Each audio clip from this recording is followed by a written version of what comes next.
Début avril, en Alsace, le gel de printemps a encore sévi, pour une autre année consécutive. Établi en GAEC avec son frère, Jean-Luc Roth cultive différentes variétés de fruits à Sébar, dans l'arrondissement de Haguenau-Wissembourg. Nous exploitons à peu près 90 hectares, dont 80 hectares de céréales et une dizaine d'hectares de petits fruits et d'arboriculture.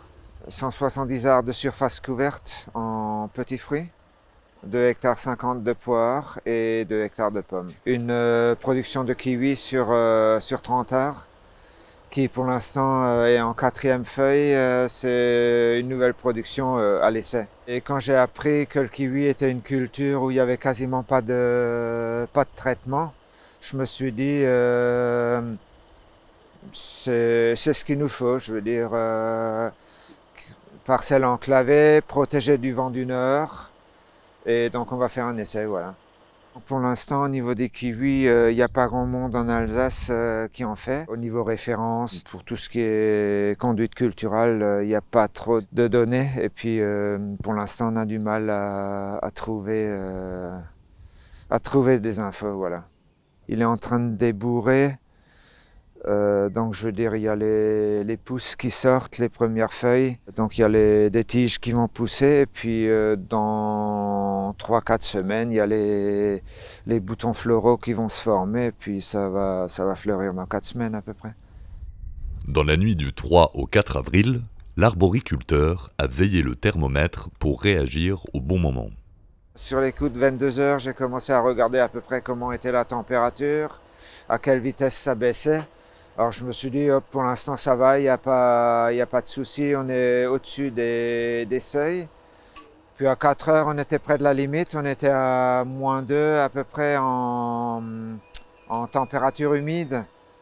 Donc je me suis dit, hop, je vais l'allumer, c'était plus par sécurité, parce que je me suis dit, c'est tout juste à la limite. On a une station météo dans les pommes.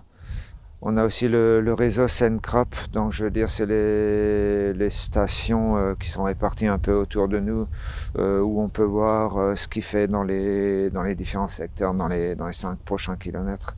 Le stade actuel des pommiers, je veux dire, on peut descendre jusqu'à -4 sans que ça leur fasse quelque chose. Et au niveau des poiriers, là on est un peu plus avancé. On est au stade boutons, les boutons sont encore fermés mais sont déjà bien visibles. Donc là c'est le seuil à -2 degrés, ça commence à faire des dégâts. Et après au niveau des kiwis, là on est dans le débourrement et on ne sait pas trop. Le seul truc qu'on sait c'est que l'année dernière on a eu des dégâts alors qu'aux poires ça leur avait rien fait. Donc c'est pour ça que cet hiver on a aussi installé l'irrigation antigel sur les kiwis. Après un forage qui affiche une bonne présence de la ressource en eau en 2007, l'agriculteur décide d'installer un système d'aspersion. Il y a un rang sur 2 qui est alimenté. Donc entre chaque sprinkler, il y a 8 x 10. Et il y a un recouvrement, donc il doit faire 10-12 mètres à peu près de rayon d'arrosage. C'était pour irriguer et protéger les vergers, sauf qu'après, dans la pratique, on a vu que les années où on irriguait en été avec ce système par aspersion, on avait quand même pas mal de problèmes avec les maladies. Il fallait faire un traitement à chaque fois avant d'irriguer. Donc tout compte fait, il y a 4 ou 5 ans, on a rajouté le goutte à goutte pour ce qui est irrigation du verger. Et on a laissé le système par aspersion, qu'on utilise tout juste en cas de gel. Il y a une loi physique qui dit que l'eau, quand elle se transforme en glace, dégage de la chaleur. Donc c'est pour ça qu'il faut ramener au minimum 30 mètres cubes par heure et par hectare, ce qui correspond à 3 mm de pluie. Donc pour qu'il y ait assez d'eau qui dégage assez de chaleur pour protéger la plante sous une couche de glace.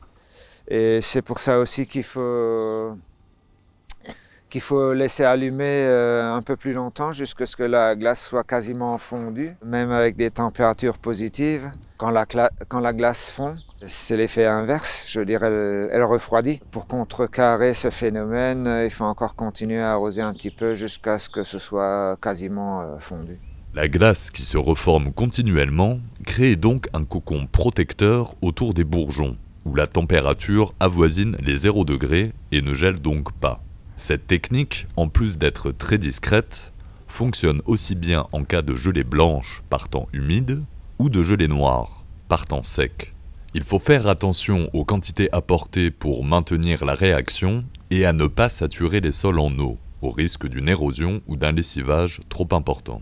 Ça permet de gagner 3, 4 ou 5 degrés, je veux dire. C'est un des systèmes les plus sûrs.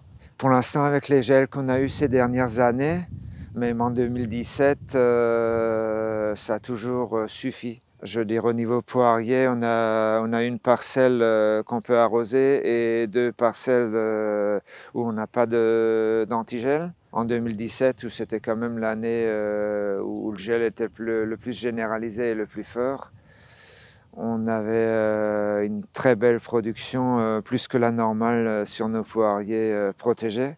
Et on n'avait quasiment rien, 0,5, maximum 1% d'une récolte normale sur les 2 autres parcelles.